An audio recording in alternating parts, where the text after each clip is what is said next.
We're good. We're ready to start. Thank you, everyone. Hi, everybody. Welcome. So lovely to see you from so many dispersed places. I'm Abra Flores. I'm president of the Western Region Costume Society of America. And I'm so glad that we can have our event today virtually. It would be so lovely when we could do these in person again, but in the meantime, we'll take what we can get. This is, we're presenting From the Page to the Stage, Conversations with costume designer Gregg Barnes and costumier Ingrid Helton. And thank you so very much for joining us. And we're really looking forward to their amazing talk. Everybody, please mute and turn off your video and then go to your video settings and hide non-video participants for the best viewing today, okay? And that way there won't be so many little boxes. We will be taking questions and answering at the end of the session. Questions can be placed in the chat, and it would be very helpful to place the notes, whether it's a Gregg, Ingrid, or both question, so that Sarah Andrews Collier will collate them and narrate them for you. If you're not a member of the CSA, please join us. We do all kinds of really fun things like this. So if you, Sarah or Colleen will put a link in the chat to join us. And we have a couple of things going on right now, some specials. If you've been affected by COVID in your employment status, please let us know, and we offer a discount, a huge discount to join us. And then we're also offering a little discount if you're not a member and you're participating today and you'd like to join. You get that $5 discount for your overage that you paid to from a non-member that you paid to participate in this. So make sure that you apply that coupon as well, so you can get quite the discount. Now I would like to introduce, I'm very honored to introduce Mary Gibson, a longtime colleague and friend. She has been an amazing participator in CSA in the Western region since the 80s. She's been on the board as treasurer, program chair, president. She was co-chair of the 2019 National Symposium in Seattle, and currently she's on the national CSA national team of finance and endowment committee. So she's helping us find money to offset the cost of scholarships. So if you're interested in helping our emerging professionals, please see her. She retired in 2010 after 35 years of working in the industry. I know, that's amazing patience for you. As a costume designer and as an educator, she's taught in a myriad of schools at University of Wisconsin, Milwaukee, Marquette University, UC Santa Barbara Community College, and with over 23 years of teaching and designing experience. She has worked in theater. She has worked as a designer, cutter, shop manager, craft specialist. Years ago, she made ant heads for me. It's really fun. Remember those? She's worked at the Milwaukee Rep, Old Globe Theater, the Huntington Theater in Boston, and the San Diego Rep as 6 years as a resident designer, plus a myriad of freelance and lifetime of freelance work. So anyway, everybody give a big welcome to Mary Gibson, who will introduce our guest speakers today. Well, we're going to start with Gregg Barnes, who we are very happy to have with us. I'm not going to give a lengthy biography for either he or Ingrid. We did put that, well, we put it in the second notice and the subsequent notices for the event. So I just am going to say that Gregg, the connection here is Gregg is a San Diego person, and so a lot of San Diego people know them and know him. So between that and Ingrid also being San Diego, this is how this sort of came to fruition. So we're going to look at a slideshow of some of Gregg's work. Obviously, we couldn't put it all up here in visual, or we'd be here all day because Gregg is so prolific. It's amazing in his career how many shows that he has done. So Gregg, let's just go into it, and Colleen will put up the visuals. Great. So obviously, just a few of Gregg's awards and honors. And Gregg, you can just ask for the next slide when you're ready. Sure. Let's go to the next one. These are all sketches from the Paper Mill Playhouse, which is a job that I had from around 1989 to around 2001. And it's I'm glad Mary put this first in a way, because this was a job where not only was I the resident designer, but I also ran the shop. Woo. But there really wasn't a shop. There were only two of us on staff, and we would open, say Camelot with 400 costumes, and 6 weeks later we would open Dreamgirls with 300 costumes. So I was young, and it was backbreaking. But the reason I think it's important to give you that little trivia is that I have been on both sides of the aisle in a way. Not that I would ever say I've run a shop, but I'm certainly empathetic, I'll say that, to what those of you that make the important to our upcoming conversation is that through this process, out of the, say if it was 400 costumes, we would only have the budget to build in a professional New York shop, maybe 20. And all the rest of those things had to be either rented or done on kitchen tables or regionally or in Canada. So that decade sort of prepared me. I made my Broadway debut pretty close to the end of that time. But it prepared me to have a more open eye to not just the Broadway community, so that I could continue to work with these people that I love, that I had developed relationships with. So one thing the only other thing I'll say, and we'll move on, is that it's a miracle I ever did a single sketch in that decade. There was no time, so we would work until, we get at work at 7:30, end at 10 o'clock at night, and then I would begin the sketching process for the next project that was going to open 6 weeks later. So it was really, and I also was teaching at NYU, and I was doing the Christmas show at Radio City, so I was very, very busy.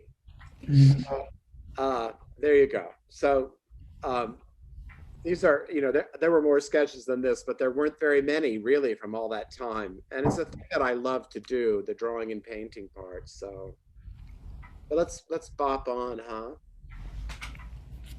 this was from Kinky Boots. I know it's played all over the world, so maybe you've seen it. And it was on, they filmed the London production for, not great performances, but Broadway on Demand, I think it was. Based on a film, and it was, every experience you look back at there's a balance between the heartbreak of it and the joyful part of it. And this was definitely on that meter. It was the needle, collides off the chart in the joyful part. So I felt very, very lucky to be involved in this.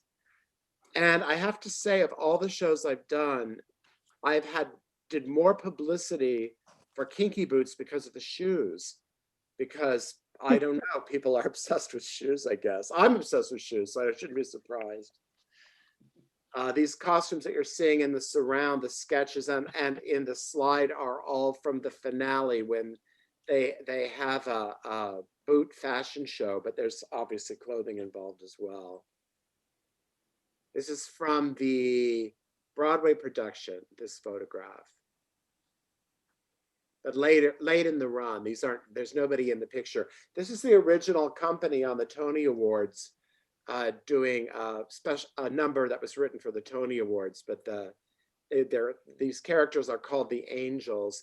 The guy on the left, second over in the pink outfit is a swing. So he's wearing a pair of boots that are universally designed to cover all of the tracks. He's the loveliest guy, but I wish he was the original actor so you could see the real boots. Those are, anyway. So that's a little bit of Kinky Boots. This is Tuck Everlasting, which only ran 3 months on Broadway, but once again, it was an incredible experience. And I worked on this with Ingrid, which is so fantastic. We did the Out of Town at the Alliance in Atlanta. And, you know, it was interesting. This is not at all a criticism of the Alliance shop. They are incredible.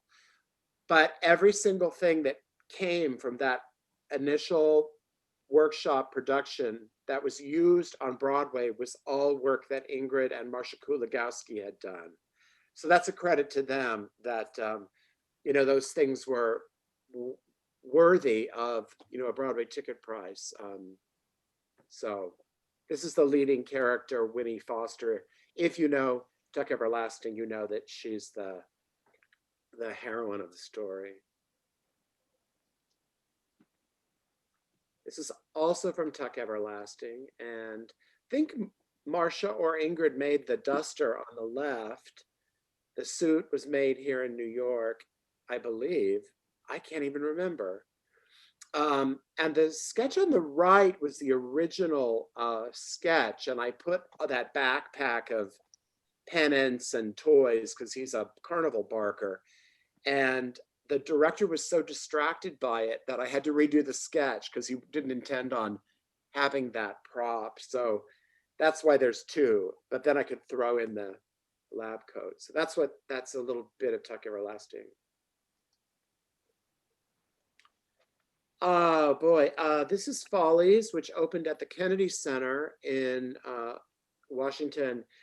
And it was not intended as a Broadway production. And I can talk about this. We would need a retreat to talk about this, but I worked on it for about 3.5 years, and I obviously not full time, but my friend Charlotte Shields, who's on the call today, she came to New York for the Irene Sheriff Awards, and I was carrying this portfolio of the sketches around town, just trying to engage anybody who could help me, because the budget was probably, well, I'll tell you the budget. It was $350,000, and it should have been about 1.5 million for the level of that you're working at with these kind of celebrities. So anyway, Charlotte said, "What's in that portfolio?" And I said, "Oh, I've got these sketches." A year later, she came back for the awards ceremony, and I've still got this portfolio. And she said, "What's in there now?" And I said, "Still Follies." So this was a real labor of love. And the only way I could do it, I know $350,000 sounds like a significant budget, but that includes, that's just me delivering the clothes. There's no shop. That includes your transportation. You know, when you think about a normal regional budget and where you have a shop of maybe, you know, at the Old Globe, sometimes 35, 40 people, where you have to deliver this with absolutely no staff at all, except for yourself and eventually my associate. It was quite an undertaking. So, and I won a Tony. So that was it came to Broadway and I won the Tony for it, which was, you know, is nice. Part of the way we did it was my oftentimes cohort Polly Kinney, who used to run the beading department at Barbara Matera's, we would get together and I would say, so Polly, we need a beading design that can fit a lapel width and length from a woman who's 6 feet tall down to 4 feet 11. Because we don't have the money to grade the patterns. So that she did all that work, did a sample, we sent all of this stuff to India to be beaded. And then, a year and a half later, you actually find the maker and you say, by the way, I am giving you the beading. So all the tops of the top hats, the hat bands, the cuffs, all of that stuff was designed so that I could do the work in an efficient way to get the most out of the dollar that I had. So that's how Follies happened. Also Follies and also Follies. Some of these things, I had done a production of Follies at the Paper Mill Playhouse, probably about 10 years before I did this version. So some of these pieces, like the headpiece, the one that looks like a Tony Award with the feathers coming out of the side on the right side of your screen, actually all of these headdresses were made for the Paper Mill production by Woody Shelp, who by the time we did it for this iteration had passed. So there was quite a history. And I, of course, had to make sure that the director was on board to be using things from another production that I had designed. But, and these clothes were all made new for the Kennedy Center by Corelli Costumes. I did the circus one year, and these were the only thing that made it from all of these sketches is the stilt walker. The rest of it were, every month we would meet, we'd fly to Florida for a meeting, and they would reject all of the work that we had done for the month. And then we'd start over. So it was quite a process and a ton of work. I did love working on it, but I never did it again. So I'll let you fill in the blank on that. Haha. This was from the Paper Mill. And this was another one of these, it's a regional production. It's only going to run 5 weeks, but I never approached anything with that mindset. And many of the costumes in Peter Pan were assembled from stock and tweaked, and we'd make millinery or pieces. But these 3 costumes were all created from, the ground up by, all these happened to be from Yuriko costumes. And my assistant made Captain Hook's hat. This was a costume that we rented. I believe it was designed by Gail Brizard. It was from something that she had done, and they had ended up with. It was a beautiful 17th century pair of pants. And then we created this pirate off of that base. So the shirt, the hat, the gloves, the sash, the boot, all of that stuff was made so that I could make it fit in the world of what we were up to. But I had a base to start with. So thank you to Gail. Gregg, can you talk a little bit about your rendering style and stuff? Sure. I mean, it's not Mary. Mary did all these slides. So if you could applaud for her, that would, because this was a labor of love to get all this stuff together. What you're seeing on the big part of the screen is a detail shot that she has done of this particular sketch on the smaller one on the left. I mean, back at this time in my life, every sketch was done without any, what's the word? I just did everything. I'm going to say from scratch. And by that, I mean, I didn't have any croquis or poses. And what would happen is I would end up at the end of you do 100 sketches and you really only love 4 of them. You know how that works? And so over time, as I got busier and busier, I developed a bunch of poses, which I still use. My favorite sketches, are from the earlier part of my career life, but it was just a tool. I always work the same size. I always work in gouache. I use puff paint, which has a bad name, but I have to say, I think the people that try it are surprised at how difficult it can be to manage. I put glitter on stuff. I'm shameless. So that's a little bit of these are also old sketches. So they were done just, I started to draw right on the paper. I wish I still did, but there's just no way timing wise. This was, you're not going to believe this. This show, Mary, you'll let me know if I'm talking too long. There were 8 female dancers, 8 male dancers, 16 female chorus, and 16 male chorus, and the principals. And the budget was $20,000. And they changed. They had a look for the square, they had a ball gown, and they had a wedding dress, and there was a full ballet in this thing. So when I took the job, I knew that it was going to involve using their stock. Primarily, I think we only built 7 or 8 costumes out of that vast number. I didn't do the math, but you can take 30, whatever that is, 60 people times 4. That's a lot of clothes. Luckily, Andrew Marley had done a couple of 18th century operettas that were exquisitely designed. And we used that stuff, but I worked on this literally every day for about 2.5 years. I trimmed every hat. I would take things that weren't in their rotating productions down to NYU, where I was teaching at the time, and dye them in a washing machine, bring them back up.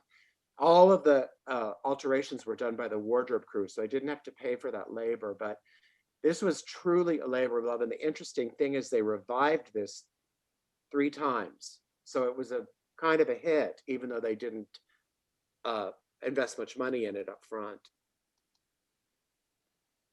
This is a different Cinderella. I've had a lot of this kind of job in my career where in fact, I'm currently working on a project for Disney parks in Tokyo, where you have to take, the expectation of one of their animated characters and then realize it and figure out a way to bring something unique to the table, but have it definitely, whenever I do these things, I always say, I want the 5-year-old in the audience, which is most of the audience, to have their heart, surge. That's my princess. Here I am. We're together at last. So I don't veer too far off of the beaten, path, but we find ways within it to make it unique. So that's from Cinderella. This is Aladdin, and it's nice that Mary backed these up. This was for Broadway. It's now played in Australia, Germany, the UK. It's toured America. It's about to go to Mexico City. This is for Disney Theatrical. And unlike the park design, they don't want you to emulate the film. They would be happiest if you didn't. So if I didn't have this preconceived appealing to my inner 5-year-old, I could have pushed the envelope even further. But this was another project. The opposite of these few things I've mentioned, where they were very difficult budgetarily. This was very difficult logistically. I had all the money in the world, sort of. I think it took 28 shops to make this happen. And once again, we worked on it for many years. Just the sketching part alone was very, very intense. We got a lot of beading, a lot of painting. I got to work with all of, most of my favorite makers. It was really a gift. Great. Okay, this is June Moon at Williamstown Theater Festival, which is a play which I never get asked to do. I know that sounds strange. And we plugged in this photo on the right because I use that photo is of a thing that I designed for MAME at the Kennedy Center, but we reused the garment for hay fever at the Old Globe, just so to give you a little picture into how things can migrate. This was very low budget. The woman on the left, the kimono, was something I had in my own stash, and then my friend Jeff Fender painted the pajama as a favor. This is Drowsy Chaperone, pure bliss, the entire thing. This is the national tour photo it's the national tour, that picture is. Go on. We can come back if you have any specific questions. Those were also all national tour. This was a thing I did at Busch Gardens. Had an amazing time and met amazing people there. And this thing ran for a decade. I think it had a good long run. I do, Greg. I have a link to a video of part of that show that I'll try to post in the chat so people can look at that.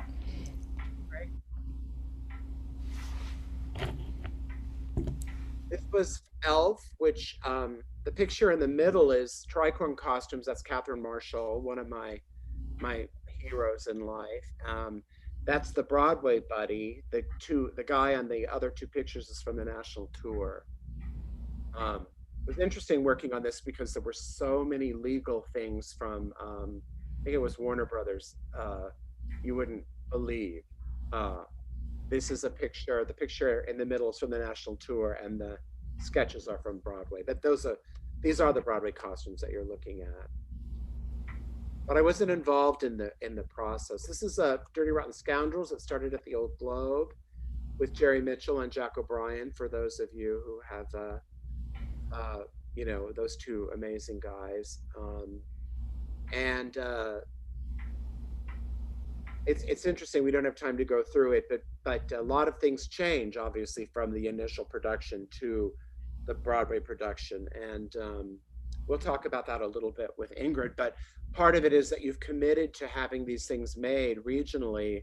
And then, if it opens on Broadway and it does relatively well, you may make a certain dress 6 times in the next year to cover all the swings and the vacation swings and the replacements. And if the people that you worked with regionally aren't available, you have to have a new home for the clothes. So that'll be part of Ingrid and my discussion. This is more Dirty Rotten Scoundrels. The lady in the middle is the Christine Colgate. That's the character from the national tour. And it shows you how we tweaked the costume for her. Sherry Renee Scott on the left is the original actress. This was Mame at the Kennedy Center. This was another act of love. These things were all made at Barbara Matera.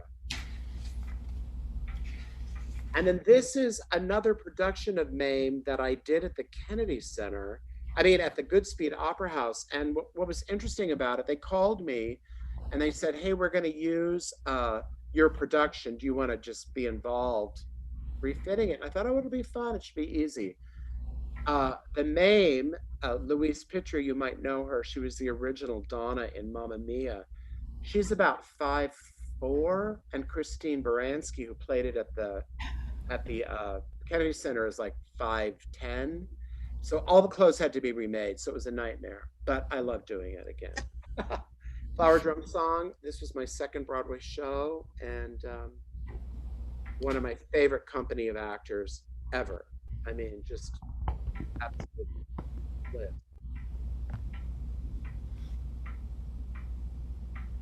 More Flower Drum Song. It's funny, this costume was inspired by a strip club, a photograph in a strip club from the 60s, not this picture, the one before. And my assistant said, wouldn't it be crazy if one of those strippers came to New York, 40 years after their highlight as a stripper, and then there's their costume, 5 stories tall in Times Square. I don't think that happened, but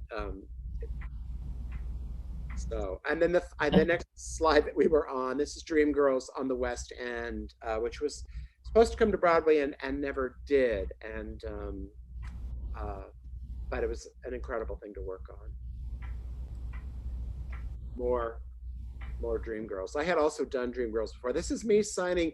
This is a crazy clock they have for the Tony Awards every year, and you sign it. But you know, I've been nominated 8 times, and I've only signed this once. So I don't know if maybe they only did it once, or maybe I'm on somebody's naughty list. I'm not sure.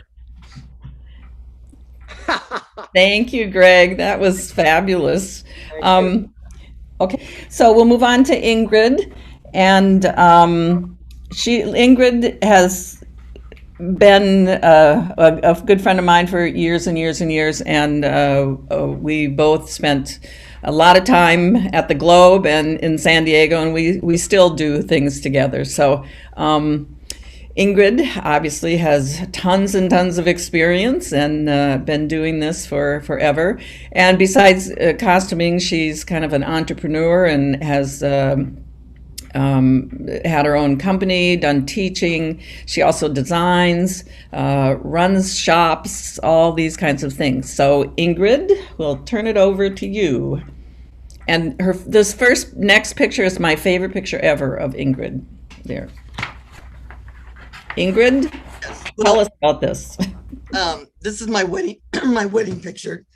Excuse me. We wedding in 1927, the year my grandparents were married, and I'm wearing my grandmother's dress. I did have to redo some things, like the whole veil had dry rotted, but I did make my husband's outfit to match my grandfather.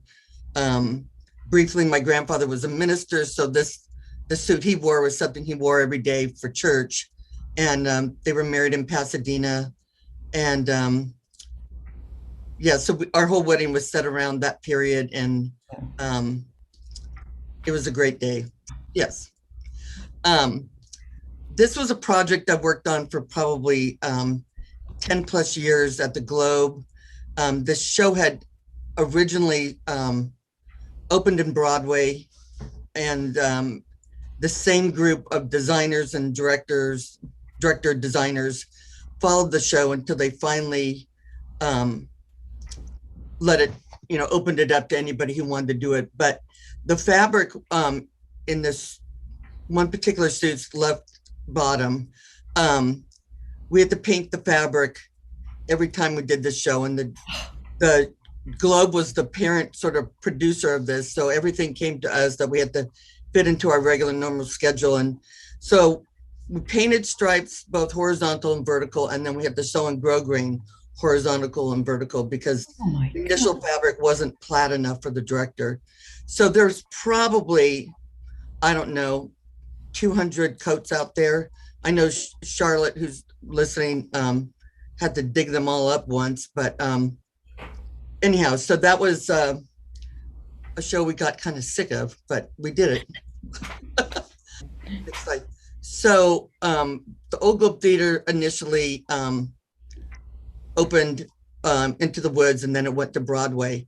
And I was the cutter draper on that show, and so I did mostly the menswear, but I did do some of the women's work. But anyhow, it was a very, very challenging show because we had 2 co-designers. They were friends, but they didn't get along. So it made for a very stressful production that you just have to kind of work around. We did the fittings in New York and would bring back the mock-ups to San Diego and build them. And obviously it's been very successful, but it's, again, one of those exhausting experiences to go through when you're just trying to deal with the politics of people. And it kind of takes away from the fun of building the costumes, but there we go. When I was at the Globe, I was there for about 18 years, and I was counting the other day, which meant I worked on over 250 shows. And most of the time I was the head cutter or draper. And these 2 costumes were designed by Louis Brown. On the left is King Lear, Hal Holbrook, and on the right is John Goodman. And I always enjoyed doing costumes for Lewis because they were so different. We got to work with really different materials. Hal's costume is based on a piece of gauze that we added layers onto, and then it got distressed. And underneath John's costume is a tunic that you can't really see in his pants, but his armor was made out of felt that was then, it got painted and shellacked and overpainted again. And Lewis tended to do most of his own painting on shows. So both were really good people to work with too, but very different. And oh, good. Here's another one. So Mariana Elliott, who used to do a lot of film and Broadway, came to do this show with us, and I had a great time working with CCH Pounder. This again was a show that in the wintertime, we'd have a smaller staff, so I draped the whole show and had 2 assistants and 4 stitchers, and these were 2 of the costumes I made for her. And then the other 2 costumes were Lewis Brown designs, so you can see kind of the difference in his work so far. One was worn by Katie McGrath, the bodice, and it had a big maroon changeable silk skirt. And then the other suit, I think I made 4 for Hal in that show, and each was a different style from 1910 in a vest and slacks. And I love tailoring, so every little detail I could come up with for the tailoring that Lewis approved, I got to do. So I find a lot of joy in tailoring and those particulars. I just did this recently. It was an interesting adventure. We did 42nd Street, or I did 42nd Street, and it was based out of Minnesota in the Ordwine Theater. And that theater usually brings in Broadway shows, sort of like any big city has their shows that come in, but they've started producing shows too. So they built the show from scratch, and so there was like 8 to 10, maybe it was 10 to 12 chorus people that had multiple costumes, and that was just one of maybe 8 different costumes I made for the chorus. And then I did the female leads, and these were really fun. Just again, another costume for the show. I love making those, and that was Rigeline covered with a knit fabric. There you go. Yeah. So that just shows a little slice. I built them all in San Diego with a crew of people I hired, and then I went to Minnesota for the fittings. But it was fun. It was intended to go to Broadway, and it didn't. So this was a show that was started in Broadway, or not even Broadway, the New York City Center, but the lead actress was doing a show at the Globe, so I was able to fit her at the Globe, and then I sent all the costumes to New York. So she had about 8 costumes, and I think I built 4 or 5 for that show. So it was nice to work with one person, and usually I don't have the advantage of having the person in the city I'm working in to fit. So anyhow, it was a really fun show. And this is just a few of the costumes. This was a show I worked on with Holly Poole Durbin, and I think she's watching today. And I put this up because it was a challenging project because the actor had very uneven shoulders, so we had to build that up. And eventually he ended up with padding to give him more of the LBJ look. So I just wanted to show that you can see in the photo before sort of the unevenness, and I think on his right side is where I even built it up a little bit more.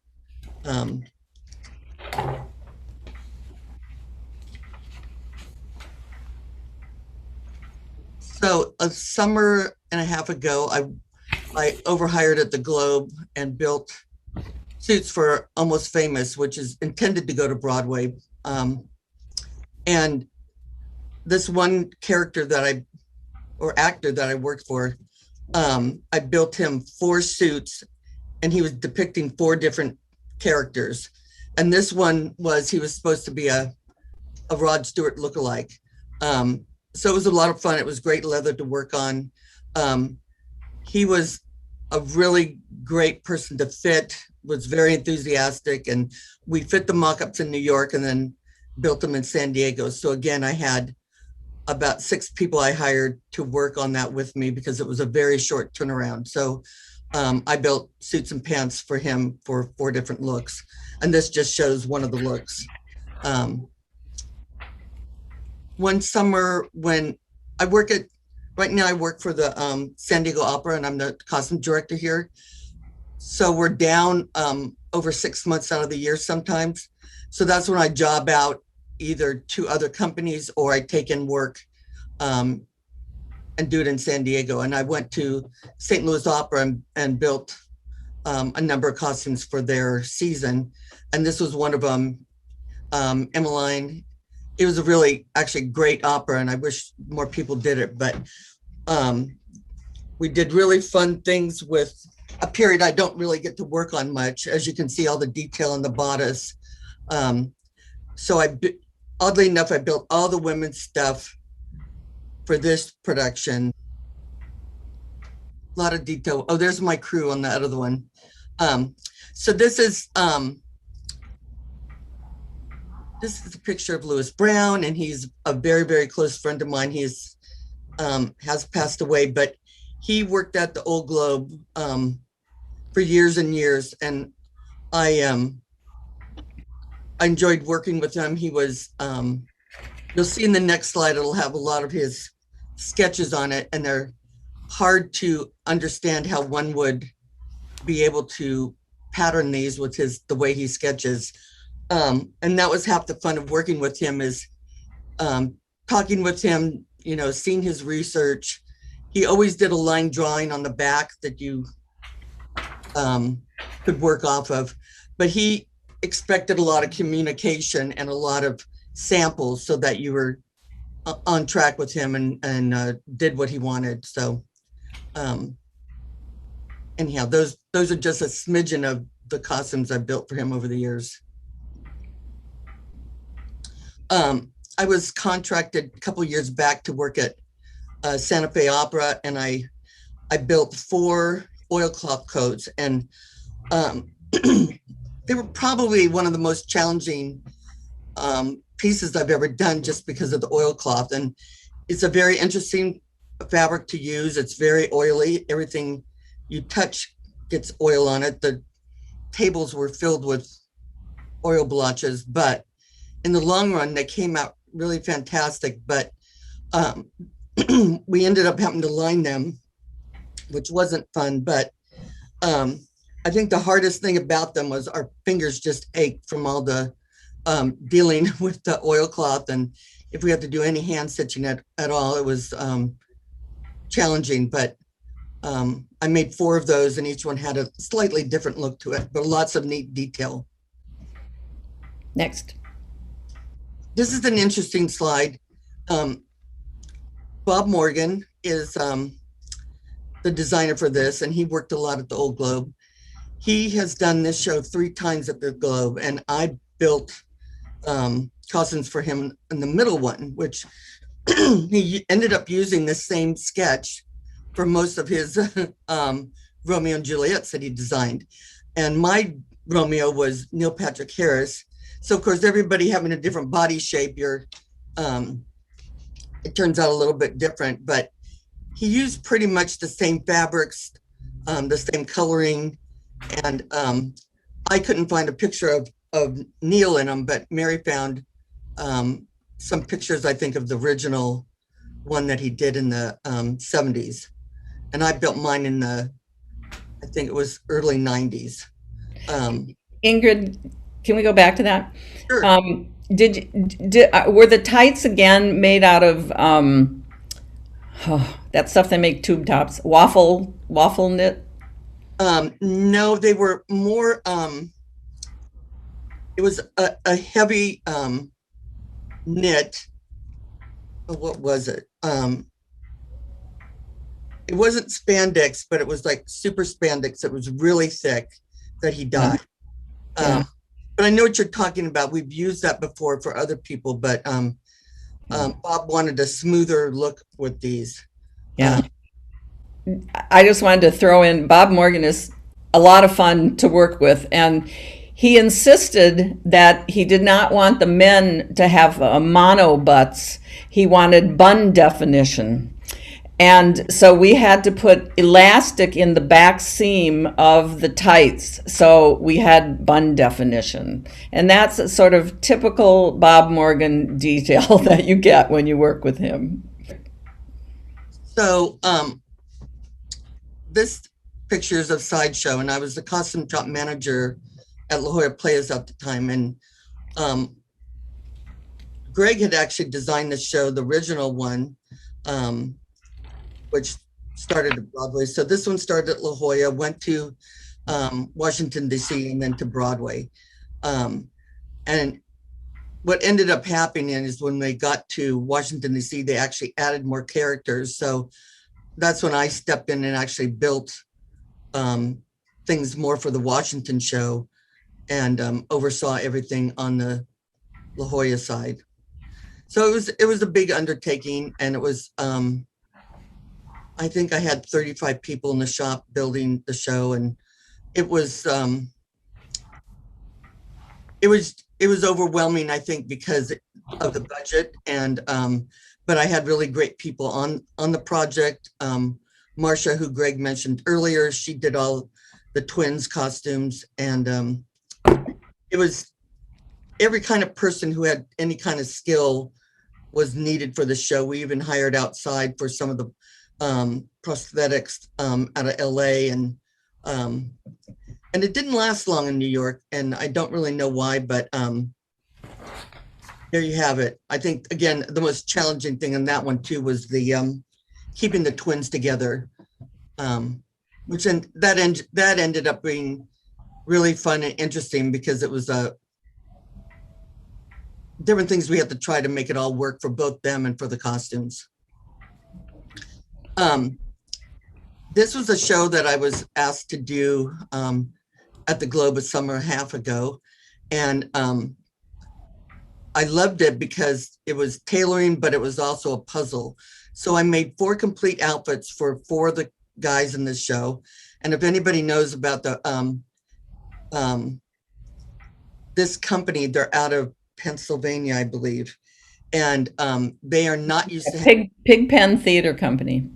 So they usually write their own shows,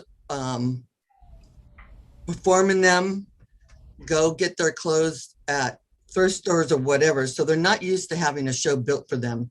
So that was fantastic because they loved everything. But the designer, his idea for this show was to, everything was asymmetrical and different prints and different patterns. And her intention was, if she had been a mouse walking through a museum and looking up at the pictures, the mouse would see details that they would combine and throw into a costume. And that's how these came out. So in this particular one, he's the librarian, and you can see there's all these different plaids. And in the rendering to the left, we color coded it, and they're numbered by the fabrics. And that we did for every garment, because they're not only the ones that I made, but other drapers made other ones too. And we shared fabrics. So we have to be really careful not to, overcut or whatever, but it turned out really fantastic. Everything worked, even though it looked like it wouldn't work. So I felt like I got the best of both worlds, doing tailoring and kind of making a puzzle too. This job I got through Marcia, who, again, we were talking about earlier. She got asked to do quite a few costumes for Kathy Zuber on War Paint, and the load was too much, so she passed off about 6 or 7 costumes to me in San Diego. I particularly built coats and dresses, and then I had 4 other people that were working on that, and then we we sent them all off. So Marcia had done the original mock-up, and then we took it from there. And again, that was another one of those things, no fittings and, costume by mail. This set of costumes, as the costume director at the opera, whenever another opera company rents our clothes, and this happens with all opera companies, is a representative is sent to do fittings. So they were doing Pearl Fishes, which was our set of costumes. So I went for fittings, and in the meantime, the production manager asked me if I made things on the side, and I said, well, of course, that's what I do. So I ended up making costumes for a turndot that they owned, but they had enlarged their chorus. So I built about 20 or 25 of the chorus costumes to match the ones that came with the show. And they really gave me a lot of leeway. I just had to match the feel of the show, and I got to dye and paint these all. And mostly I had myself and one other person, and then I hired a dyer to work with me. But that was kind of fun and different. And their shop, even though it's large, couldn't handle doing this on top of other shows. So I was really happy to do that. Well, this is Gregg's show. And this is another one of those situations, this Tuck Everlasting, that I did actually costumes for Marcia, because she took on a group of costumes and then gave me 4 jackets and vests to make. So here's 2 of the vests, and I did that in my off time, and I think I hired 1 person to work with me on those.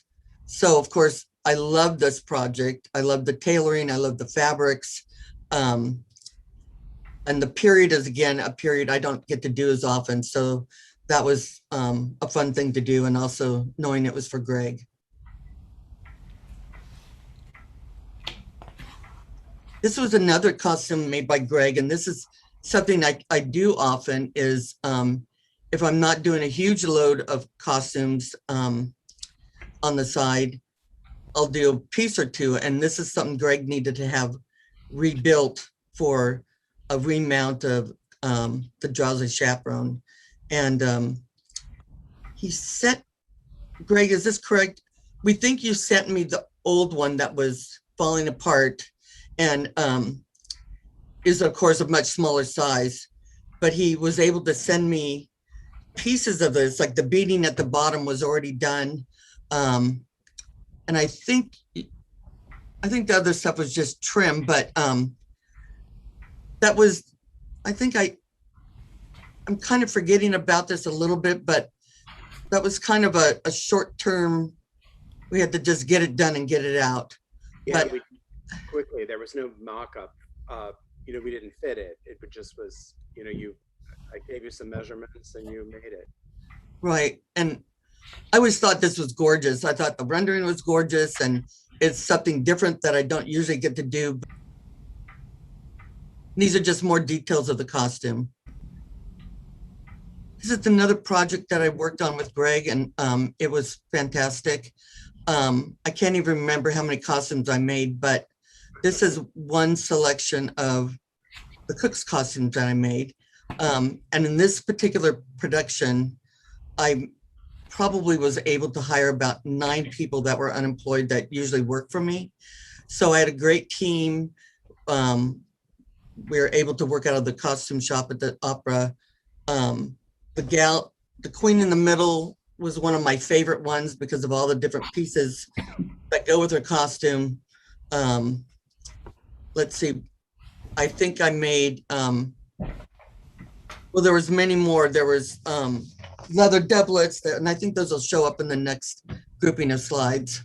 Yeah, we're going to discuss something rotten in the build in the next slideshow. This was a project I worked with Mary in 1985 when a huge new shopping center was opening, and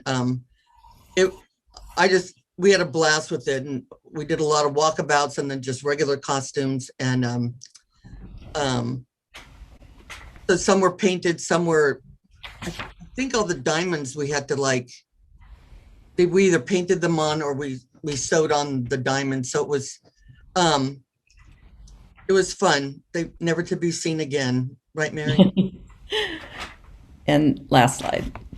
These are depicting some of the things I do I took a break from theater and I had my own line of children's vintage reproduction clothing. And so the photos on the left are showing a photo shoot of them.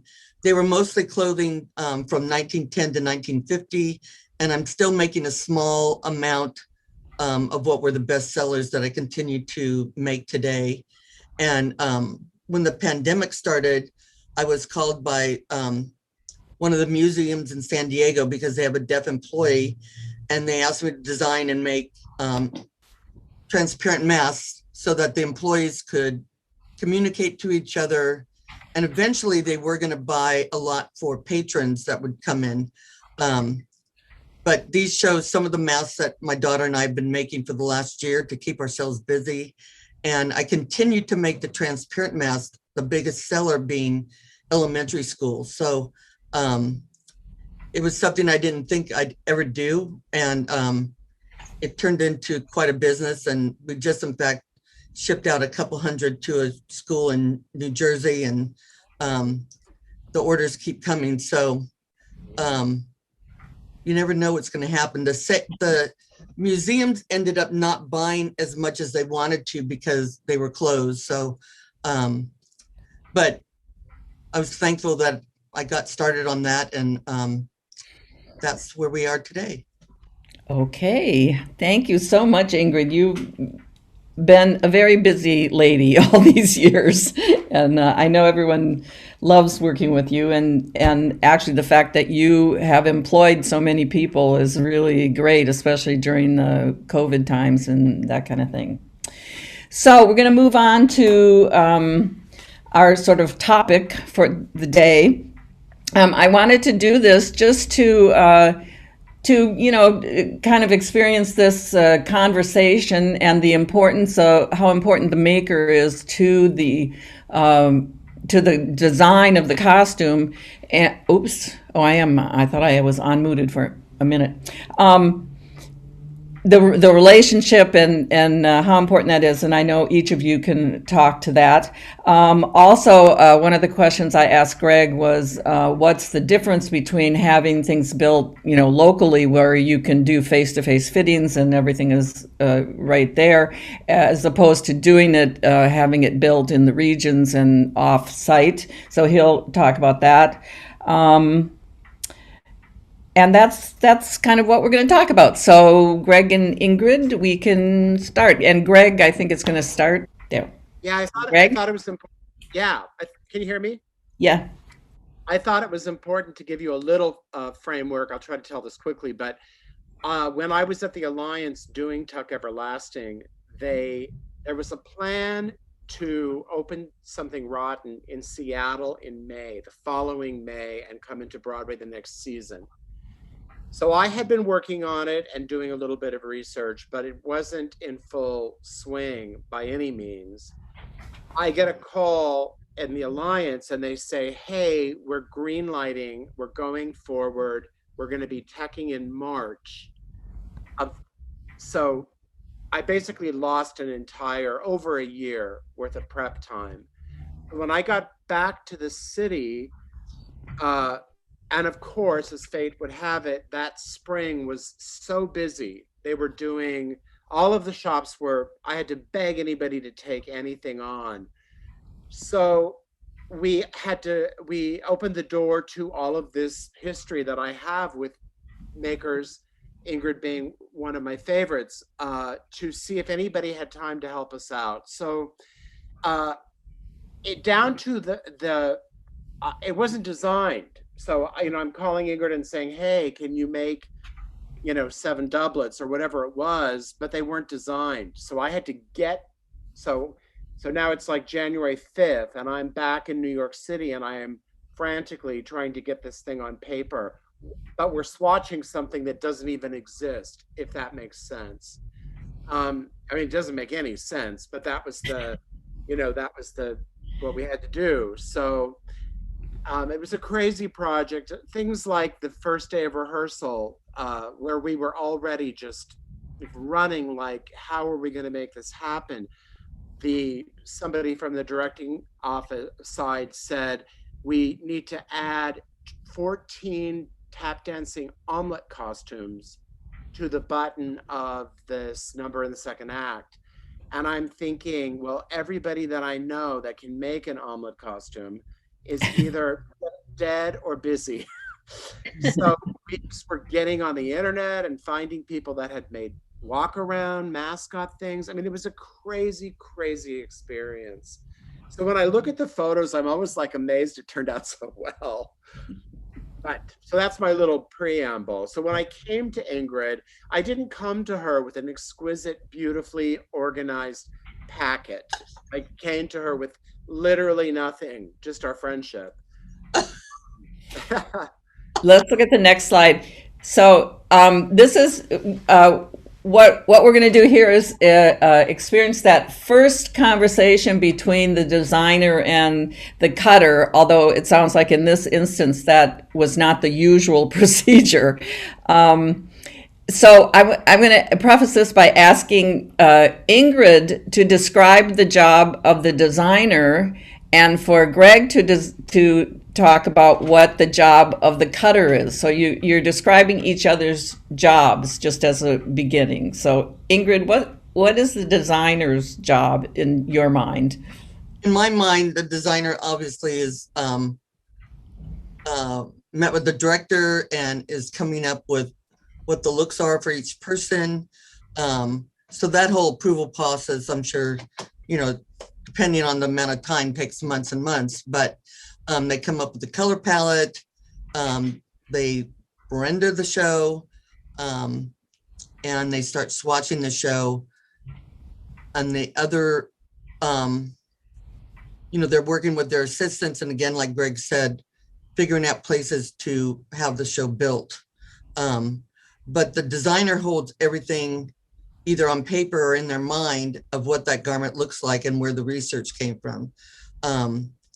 So, that's something that they're doing, is holding on to the whole show and really making the whole concept work, and having developed sometimes characters for a show that never existed. So that influences, I'm sure, the director a lot, and adds to the interesting parts of the show. Anyhow. Okay, so Gregg, what's the cutter's job? Well, I mean, obviously they're the blood, they're your heart and your pulse. I mean, the main people that you have working with you are your assistant team, however big or small that might be. You have the wardrobe supervisor, however involved they are. In New York, very involved in a great way. And then you have the maker. And the maker is the only, they are the one closest to you, because they're in the room with the actor. They are sensitive to the things that need to change in the process. They hear it all, they see it all. It's in their hands. So they're like your hands. I mean, there's no other way it's a crucial relationship.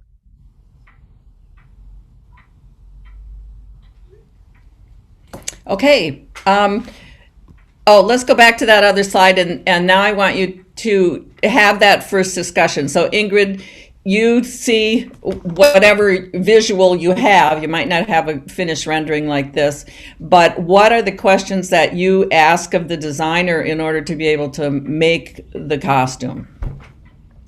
Well, first of all, whether or not I have swatches or not, I would ask what the fabrics are. And sometimes you need to ask what things you're actually building, because maybe they've already pulled shirts, but if they're not, you need to go through every garment of what you're making. So with this one, I'm going to pass over the shirt, but you can see the vest isn't as visual. So you'll ask questions like, what does the back of the vest look like? Does it have a belt in the back? What is the neckline really like? I can kind of tell what it is. And then how wide are the shoulder seams, or he might do a sketch for me just of that and send it to me. Then I would ask, what are the stripes on the yoke and the side piece and that are bordering around the peplums? And that could either be trim, it's on the out seam of the sleeve and it's on the cuff. It could be fabric.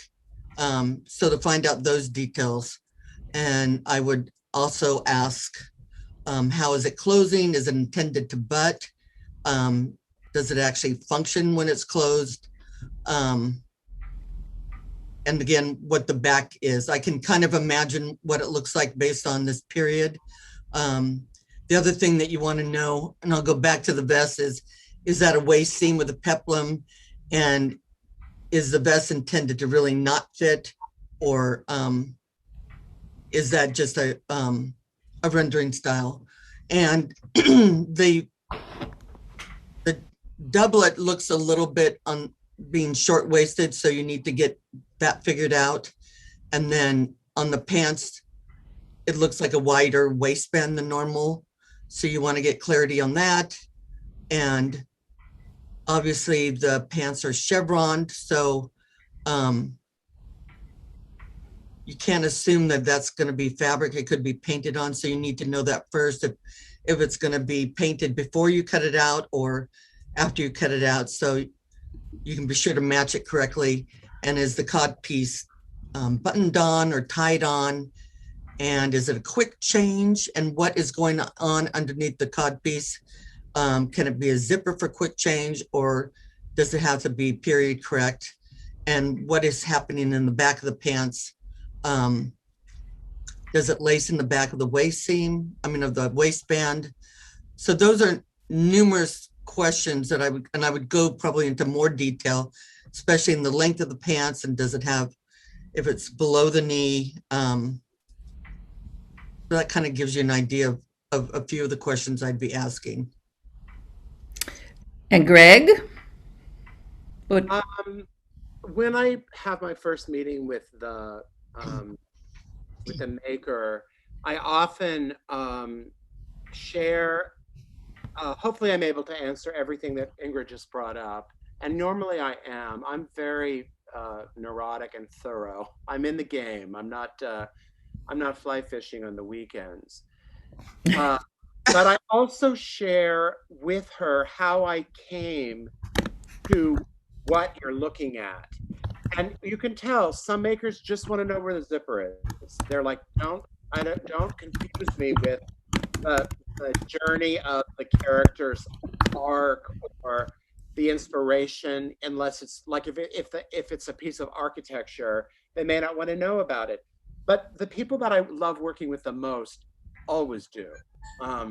There's something about engaging the maker, not as just purely a technician, but as a storyteller.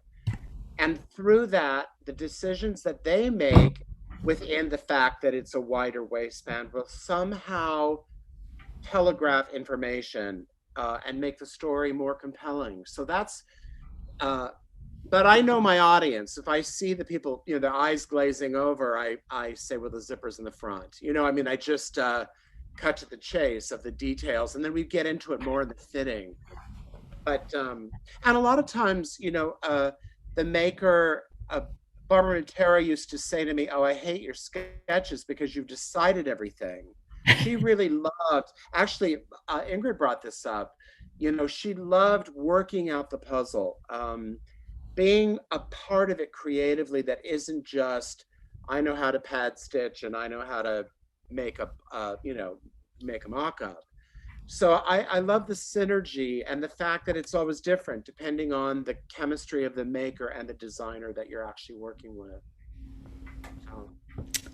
Okay, let's move on.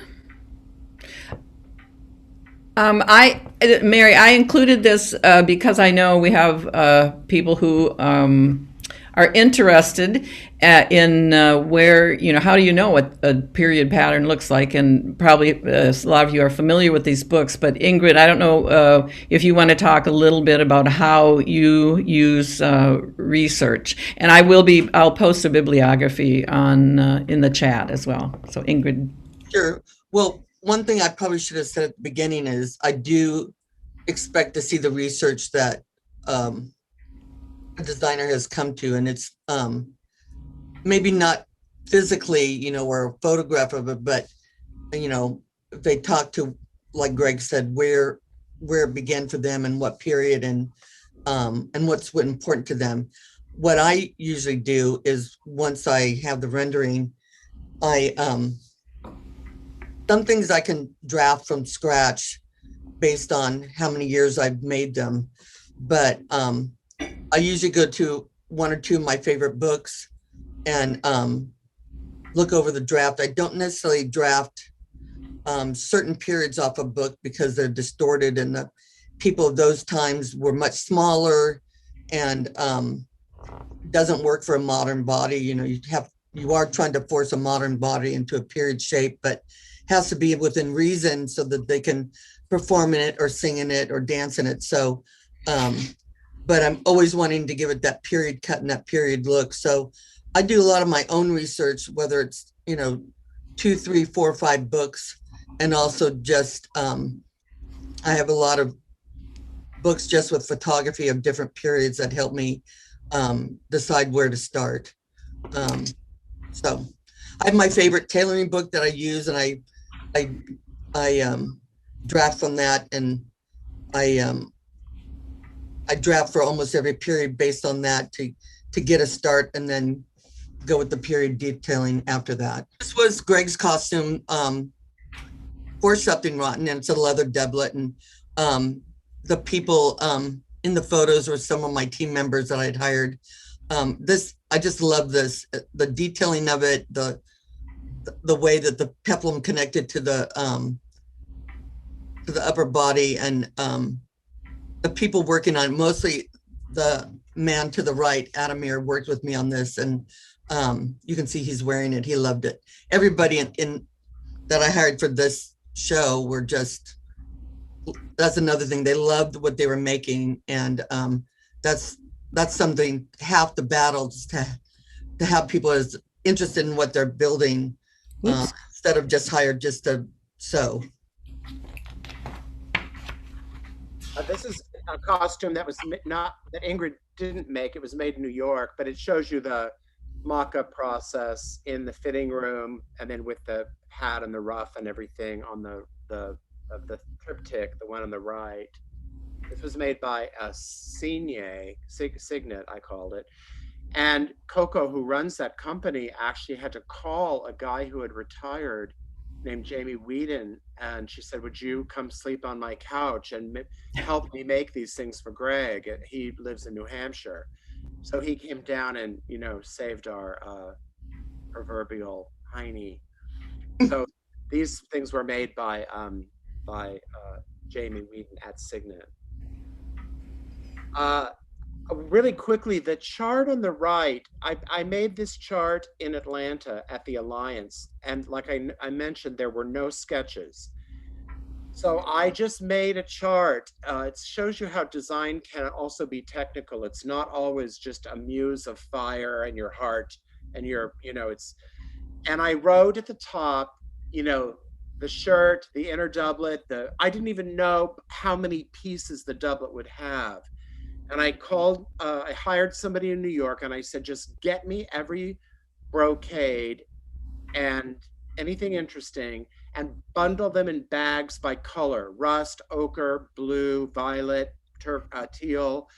And I started to lay these fabrics out. So when I could get back to New York and get to my drawing table, I thought, oh, look, I have 6 great rust things that go together. Well, we can have a yoke, we can have different sleeves, we can have panels in the front or the front and the back. The peplum can be different. So it actually, in this case, which is not usual, all of the designs came from what fabrics were available. The sketch in the middle, there was a at the very end of the play, the troupe got sent to America, and it was meant to look sort of like the Crucible. So these were all made in linen and things that you would, I can't even remember where they were made, to be quite honest. We got the thing on its feet and they said, oh, we were wrong. It should have been a spectacular show number. So then we foiled all these with leaves and stoned them to make them suit this vision that had occurred very late in the process, like in tech. And this is on the left, this is Shakespeare. This was made at Eric Winterling's. And that's what I did with him. There was no color. That was just a rough pencil drawing so that I could get the ball rolling. Okay, and Ingrid, were those, you didn't build those costumes, but is that kind of board, are those things helpful for you as the maker? No, I love those because it tells you a lot of stuff of where you can put scenes, and it allows you to have a good conversation with the designer. And as you can tell, like Greg and I just did it over the phone. I did mock-ups. They were sent, they were fit, they came back, and we built them, finished them, and sent them again. So that helps a lot. It gives you a lot of information without talking about it. Oh, and here the fabulous backup boys and Shakespeare are in their glory. The middle one was made by Eric Winterling, and the four guys flanking him were made by Barrick Stribling. Yeah. Amazing work, and done so quickly. I can't even tell you how fast it is. Well, and the fact that they're leather, you need people who can handle leather as well. So that's another challenge. Okay, moving on. Oh, here's Ingrid's drag queen, or Gregg's drag queen. Yeah, so this is the drag queen, and did I have a sketch of this? I can't even remember. I must have had something. Pencil drawing, probably. But we knew it was a man, and so I had his measurements. And what you can't see right now is I had to build a whole understructure underneath that could hold up an underskirt and an overskirt. There you go. So right in the middle bottom is the petticoat, and I actually based that off of ones we built in the opera for a show, and it's so sturdy. It's a quilted fabric that's it's stiff. Sorry, I forgot the name of it. And then the upper one is a nylon fabric that we did tucks, and it helps create that whole shape, which is the basis for the costume. And then on the left, you see the underskirt, and then right in the middle bottom is her overskirt, which was made out of a bedspread. So that took some tweaking to cut it out right and give it the right pattern and make sure that the border on the bottom was going to be even.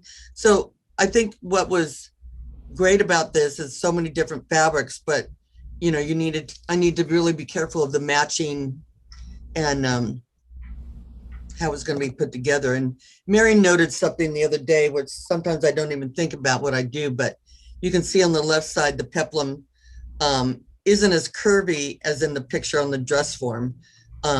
So you have to really, be aware of what your petticoat is for that too. So something like this always starts with the petticoat and then goes on. And Gregg sent this national tour replacement because obviously the guy who played that was much smaller than the original drag queen. And when we had obviously we didn't have that bedspread that we gave to Ingrid, which was my friend Jeff Fender's real bedspread off his bed. It weighed about, it was very heavy, so when we put it on the road, it's not practical to send something on the road that has special care. So we had it remade, and the guy was like a size 36-inch chest, and the original one Ingrid made was like a 46-inch chest. More Ingrid, the humped hag there, and yeah. I assume a necessity of fitting when you don't have an actor, then your stitchers do the fitting on the. So this is the lovely opera shop where they have these fabulous windows. Okay, and the final. Yeah, we already talked about the remake of this. So, okay, I think that's it, and we can move on to questions and answer questions if we want to. I'm good. Okay, so Sarah, do you want to feed some questions in? Yes, there was a question from Judy as to what is Ingrid's favorite tailoring book? Well, I use one that I received when I worked at Seattle Rep, a copy of somebody else's. So it was actually a textbook that's been Xeroxed maybe over and over. I'll give Mary the info and you guys can post it. And the same book has a pant book and a sleeve book. And so, but now when I do sleeves, I have that pretty memorized, so I don't have to follow it. But yeah, I don't use it. I think it was from like the 1900s, so it has periods from turn of the century to about the 60s. Quick question for Gregg. What is your process for creating your backgrounds and on your renderings? And what kind of paper do you like to hold to paint? I always use the same paper. The brand is Bockingford, and it comes in pale yellow, pale, kind of an eggshell greenish color.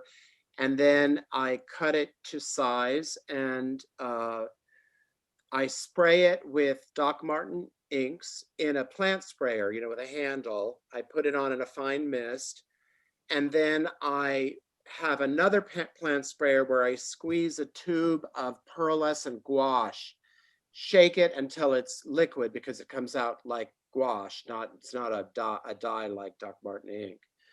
And then I spray that, and it works as a kind of resist, and it gives a kind of luminescent underpainting to things.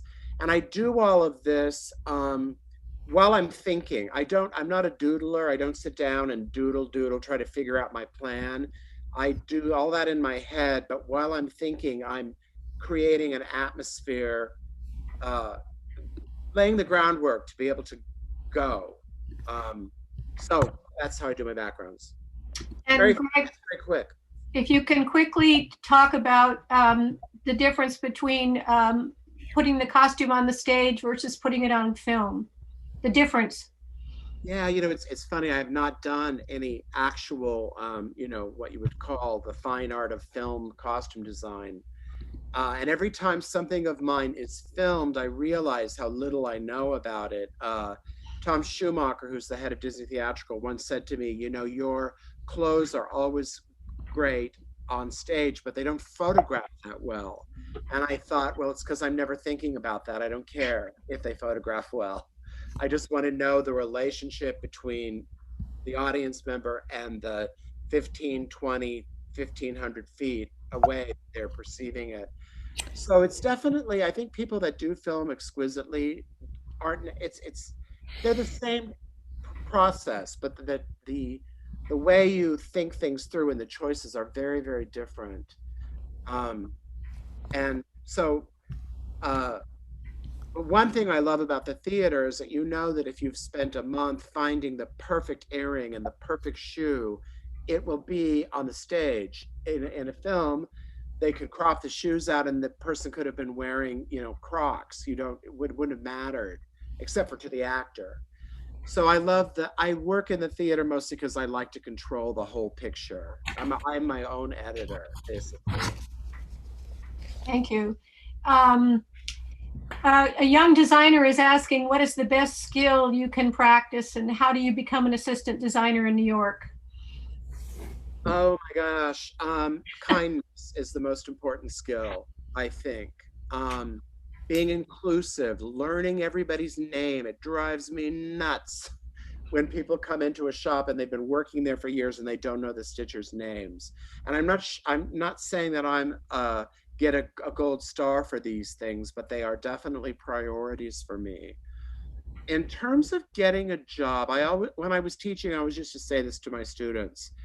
if you see something that you think is excellent, take the time, stalk the person, write them a letter telling them how much their work meant to you. And at the end of it, do not put, by the way, would you like to see my portfolio? Because don't turn it into a job application. Let that come about organically. And I know this because I know how seldom it's happened. When I get a note like that, I remember it. And in 5 years, 5 minutes, 50 years, when that person, I do meet them and they say, oh, you're going to think I'm nuts, but I wrote you a fan letter, I can guarantee you that I will remember it. And I'll remember you more than I will somebody that I spent an hour with right out of grad school in an interview with. Because that interview is clouded by, are you the kind of person that I like to work with? And you're thinking, is this guy a jerk? And do I want to, you know what I'm saying? There's a different agenda. So I always say, be kind and be generous. Those are my two, and be excellent. That's important. Thank you. Question about Ingrid. Everyone always thinks they want to be a designer, but can you speak to the joys of being the maker? Sure. And I've been both. When I first started my career, I started at the San Diego Rep where Mary and I worked. And for many shows, I was running the shop and designing, and I had come from a fashion design background. I think because I've always loved construction and sewing, I can find as much joy in that because I get to do a lot of research. That's very important to me. And the skill level that I aspired to have or do have came from years of practice, but I always want to do my best at that. I find it just as interesting to put together a garment successfully as in designing. The other thing is maybe I'm a little bit different because I was making patterns and tailoring in high school, and I had a fabulous home ec teacher who let me go and do things. So I've always loved that. And I think that versus designing, it depends on the show for me, because even though I've designed a lot, they're not necessarily shows you would have a lot of budget for to be able to build a lot of things. So it's about finding which, to me, thrifting and shopping and buying are still great, but not as interesting as making a period garment and bringing it to life. I hope that makes sense. Great, thank you. I think that's it on the questions now, Mary. I think that this has been really amazing, and I just want to say thank you, Mary, so much for organizing this event, and thank you to Gregg and Ingrid for your time and for sharing all these stories with us. It's been exceptional. I'm excited to share the video with everyone after so that you can then share this with others. Yeah. But that's all for today. That's everything we had planned. So thank you so much. Thank you, Ingrid and Gregg, right. so much. It was such fun to work on this. Thank you, Mary. Thank you. All right. Thank you. Bye, everyone. Have a nice great day. Yeah. Bye. Goodbye.